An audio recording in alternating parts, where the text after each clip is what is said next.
InDesign software එක තුලින් document එකක් සාදා ගැනීමේදී text එකක් ඇතුළත් කර ගැනීම අත්‍යවශ්‍ය කාරණයක් වෙනවා. එහෙමනම් text එකක් ඇතුළත් කර ගැනීම සඳහා අප විසින් ගත යුතු ක්‍රියාමාර්ගය මොකක්ද කියන එක තමයි අද මම මේ පාඩමේදී කියලා දෙන්න බලාපොරොත්තු වෙන්නේ. මේ සඳහා අපිට භාවිතා කරන්න තියෙන tool එක තමයි type tool එක.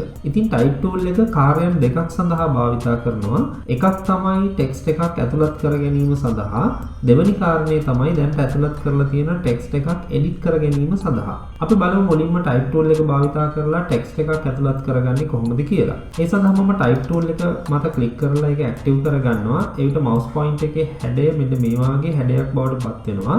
දැන් ඔයාලට text එකක් ඇතුළත් කර ගැනීමට අවශ්‍ය කරන area එක rectangle එකක් draw කරලා පෙන්වන්න ඕනේ. මම මෙන්න මේ වගේ rectangle එකක් draw කරලා මගේ mouse click එක ඇතෑරියාට පසුව rectangle එකක් draw වෙලා ඒ තුල blinking cursor එකක් ඇවිල්ලා තියෙනවා. දැන් මට පුළුවන් තමන්ට කැමති text එකක් මේ ස්ථානයේ type කරගන්න. ඉතින් අපිට text එකක් ඇතුළත් කරන්න පුළුවන් තවත් ක්‍රමයක් තියෙනවා.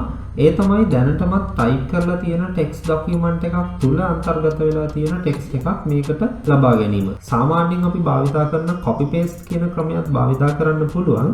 නමුත් ඊටත් වඩා ලේසි ක්‍රමවේදයක් මේ InDesign software එක තුල ඇතුළත් කරලා තියෙනවා. දැන් අපි බලමු ඒක කොහොමද කරන්නේ කියලා. ඒ සඳහා මම මෙතන තියෙන මේ text box එක භාවිතා කරනවා. මේ text box එක මත mouse click කරලා file menu එකට යන්න. ඉන්පසුව place කියන එක මත click කරන්න. ඉතින් ඔයාලට keyboard shortcut එක විදිහට Control D press කරලා මේ option එක ලබා ගන්න හැකියාව තියෙනවා. එවිට මේ වගේ browse window එකක් open වෙලා Tamanට අවශ්‍ය කරන text file එක කොහෙද තියෙන්නේ කියන එක විමසනවා. මම මෙන්න මේ වගේ Word document එකක් තුල තියෙන text එකක් තමයි import කරගන්න යන්නේ. ඒ නිසා මගේ text එක ඇතුළත් වෙලා තියෙන document එක මේ විදිහට select කරලා open කියන button එක මත click කරනවා. ඉතින් මතක තියාගන්න document එක තුළ තියෙන සියලුම text මෙතනට import වෙන නිසා ඔයාලා document එක සකස් කරගත යුත්තේ Tamanට import කර ගැනීමට අවශ්‍ය කරන text එක පමණක් ඇතුළත් වෙන පරිදි. ඊළඟට අපි බලමු type tool එක භාවිතා කරලා edit කරන්නේ කොහොමද කියලා. මේ edit කිරීම සඳහා මම properties panel එක භාවිතා කරනවා. ඉතින් properties panel එක දැනට වාගේ visible වෙන්නේ නැත්නම් window කියන මෙනුවට ගිහිල්ලා properties කියන තැන check වෙලා තියෙනවද කියලා බලන්න. එහෙම නැත්නම් මෙතන click කරන්න. එවිට ඔයාලගේ properties panel එක මේ විදිහට දැర్శණය වෙයි. ඉතින් ඔයාලට අවශ්‍ය කරන text එක මුලින්ම select කරගන්න ඕනේ. ඒ සඳහා මම මේ විදිහට text එක select කරගන්නවා. text එක select කරලා properties panel එකේ characters කියන තැනට පහළින් තියෙනවා font size tool එක. මේ size tool එකේ drop down එක අරගෙන Tamanට අවශ්‍ය කරන size එක ලබා දෙන්න පුළුවන්. මෙතනදී Tamanට අවශ්‍ය කරන size එක නැත්නම් එය Tamanට කැමති පරිදි type කර ගැනීමටත් හැකියාව තියෙනවා. මම මෙතනදී 28 විදිහට type කරලා enter කරගන්නවා. ඊළඟට line spacing tool එකේ drop down එක අරගෙන Tamanට අවශ්‍ය කරන line space එකක් සකස් කරගන්න පුළුවන්. ඒ වගේම මට font එක වෙනස් කිරීමට අවශ්‍යයි. ඒ සඳහා මම මෙතන font එකේ drop down එක අරගන්නවා. අරගෙන මෙතන list එකෙන් Tamanට අවශ්‍ය කරන font එක තෝරගන්නත් පුළුවන්. එහෙම නැත්නම් Tamanට අවශ්‍ය කරන font එකේ නම මතක නම් ඒ font එක මෙතන type කරන්නත් පුළුවන්.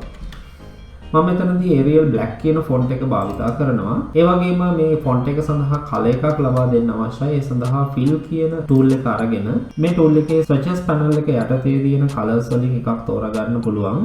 එහෙම නැත්නම් color සහ gradient කියන option දෙක භාවිතා කරන්නත් පුළුවන්. මම මෙතනදී swatches වල තියෙන මෙන්න මේ brown color එක භාවිතා කරනවා. භාවිතා කරලා මට තවදුරටත් modifications ටිකක් කර ගැනීමට අවශ්‍යයි. ඒ සඳහා මේ characters කියන එකේ පහළින් තියෙන more options කියන dot තුනේ බටන් එක මත ක්ලික් කරනවා. ඉන්පසු open වෙන මේ options වලින් මෙතන තියෙන all caps කියන option එක භාවිතා කරනවා. එවිට මගේ වචනවල තියෙන සියලුම අකුරු capital බවට පත් වුණා. මට තවදුරටත් මෙන්න මේ ස්ථානයේ යම්කිසි කොටසකට වෙනස්කමක් සිදු කර ගැනීමට අවශ්‍යයි. ඒ අවශ්‍ය කරන කොටස මේ විදිහට selection එකක් යොදා ගන්නවා.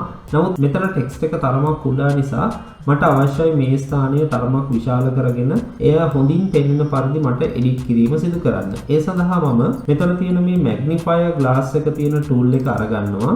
මේ zoom tool එක භාවිතා කරලා මේ කොටස ඇතුළත් වෙන පරිදි මෙන්න මේ විදිහට rectangle එකක් draw කරලා අතාරින්න. එවිට මගේ තිරය පුරා මම selection එක යොදාගත්තු කොටස විශාල වෙලා පෙන්නනවා. දැන් මට පුළුවන් අවශ්‍ය කරන වෙනස් කිරීම සිදු කරන්න.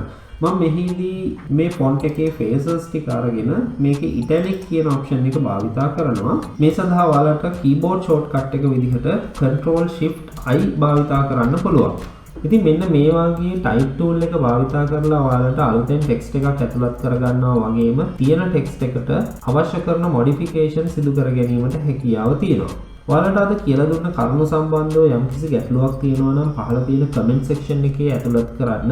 ඒ වගේම ඔයාලා මේ වීඩියෝ එකට කැමති නම් like එකක් ලබා දෙන්න. ඔයාලා තාමත් මගේ YouTube channel එක subscribe කරපු නැති කෙනෙක් නම් දැන්ම පහළින් තියෙන රතු පාට subscribe button එක මත click කරලා channel එක subscribe කරලා තියාගන්න. එවිට මම අලුතෙන් වීඩියෝ එකක් දාපු ගමන් ඒ පිළිබඳව notification එකක් ඔයාලගේ phone එකටම ගෙන්න ගන්න හැකියාව තියෙනවා. එහෙමනම් මේ වගේ තවත් වීඩියෝවක් සමගින් නැවත හමු වෙන තුරු ඔබ සැමට සුබ දවසක් කියලා ප්‍රාර්ථනා කරනවා.